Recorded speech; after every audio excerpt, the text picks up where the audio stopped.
Masmavi Mutfak'ta hoş geldiniz. Sevgili arkadaşlarım, bugün buzluğa atabileceğiniz çıtır çıtır nefis bir börek tarifim var. Yumurta da kullanmayacağız, malzemesi de çok az. Hemen başlıyorum, iyi seyirler dilerim. Tarifimize ilk olarak 1 yemek kaşığı tereyağı ocakta ısıtıp getirelim, yani eritelim. Yaklaşık 60 gram. İçerisine 3 yemek kaşığı sıvı yağ veya benim gibi sızma zeytinyağı da kullanabilirsiniz. Karıştırıp kenara alalım. Bunu yapmamın sebebi yağımızın hem donmaması hem de böreğimizin içerisinde çok daha güzel bir aroma eklemesi için. Toplam 5 adet yufka kullanacağım. Bu vermiş olduğum ölçüden 5 yufkalık böreğiniz çıkıyor. Şimdi sevgili arkadaşlarım, yufkanızı 4 parçaya bölün, yani ortadan 4'e bölün. Benim yerim çok dar olduğu için hani kameraya denk düşüreyim diye o yufkayı garibim oradan oraya çektim, oradan oraya çektim. Ama siz masanın üzerine güzelce açın, 4 parçaya bölün, yeterli. Türkiye'de bu avantajımız var tabii. Türkiye'de bu yufkaları kolaylıkla bulabiliyoruz. Almanya'da da büyük şehirlerde var yufkacılar ama küçük yerlerde maalesef yok. O yüzden Türkiye'deki arkadaşlarım kolaylıkla bu tarifi uygulayacak. Avrupa'da yaşayan izleyicilerim de artık el açması tariflerinden birisini deneyebilir. Şimdi sevgili arkadaşlarım, 4 eşit parçaya böldük. Böldüğümüz parçamızı bu şekilde tezgahımıza alalım. Ve eritmiş olduğumuz tereyağımızla sıvı yağımızı bir fırçayla sadece damlatıyoruz, hiç sürmeyin. Şimdi damlattıktan sonra ortadan büzerek getirelim ve daha sonra o büzdüğümüz 2 tane kulağı var. Onu da üst üste getirerek tezgahta peynirimizi ekleyerek saralım. Toplam 150 gram peynir kullanıyorum. Biraz da içine maydanoz doğradım ve böreğimizi bu şekilde sararak bitiriyoruz. Çok güzel bir şekildir. Yani piştikten sonra da muazzam bir görüntüsü var. Ben size şöyle tekrar gösteriyorum detaylı bir şekilde. Bunu biraz hızlandırdım. Çok pratiktir. Bu bir baklava şeklidir ama börekte de kullanıyoruz. Baklava da yapabilirsiniz aynı şekilde. Her türlü güzel olur. Sararken sadece çok sıkmayın. Böyle biraz yumuşak sarın ki böreğimiz güzel pişsin. 5 tane yufkamız vardı. Hepsini yaptım, bitirdim. Buzluğa atmak için benim böyle bir kutum var. Bu kutunun içerisine börekleri yan yana birbirine değecek şekilde, hiç korkmayın, dizebilirsiniz. Bunu bir kutuda muhafaza etmek istedim. Ama sizin belki elinizde böyle güzel bir pratik bir kutu yoktur. Sadece buzluk poşeti vardır. Hani bildiğimiz o ince buzluk poşetlerine koymayın, o koku verebilir. Ama kalın böyle ağzını kapatabildiğiniz poşetleri de ekleyebilirsiniz. Ben onu da tabii ki size hemen göstereceğim. Yani bu böreği sevgili arkadaşlarım isterseniz 15 yufkadan yapın, size kalmıştır. Bakın, bu tarz bir poşete de çok dikkatli bir şekilde üst üste vermeyin.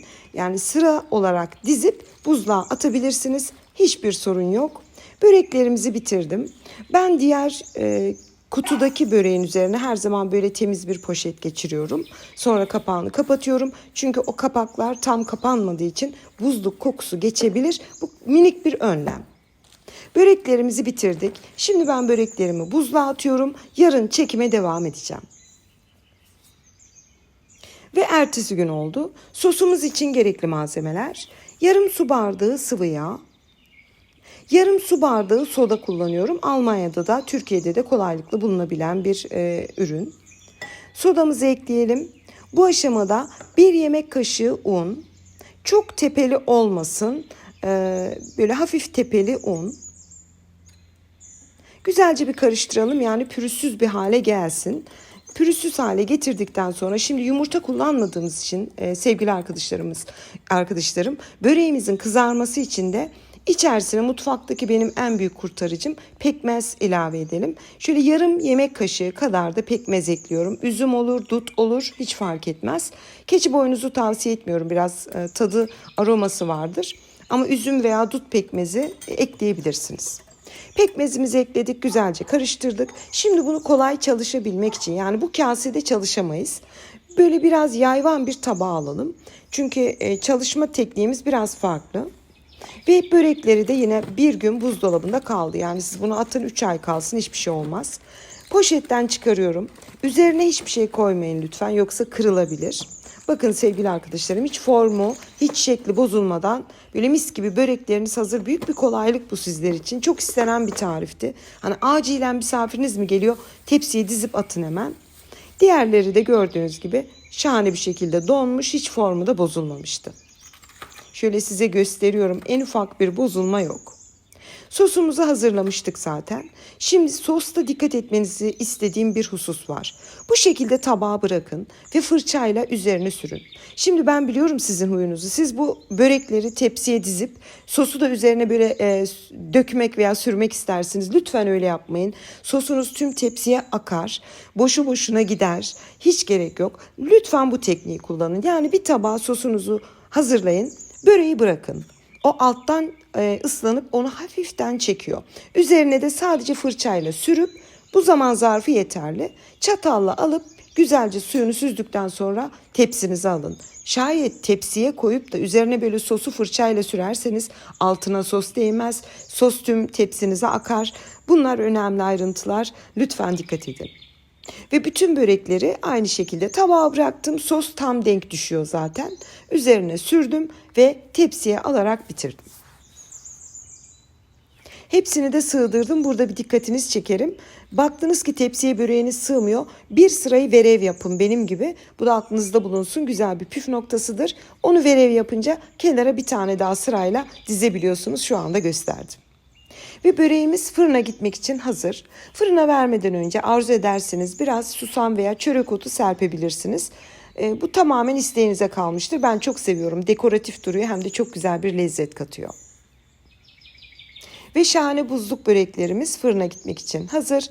Önceden ısınmış alt üst ayar 190 derece fırında yaklaşık 35-40 dakika pişmeye gönderelim. Şöyle bir 25 dakika sonra havasını bir alın fırının. Yani nemini alın.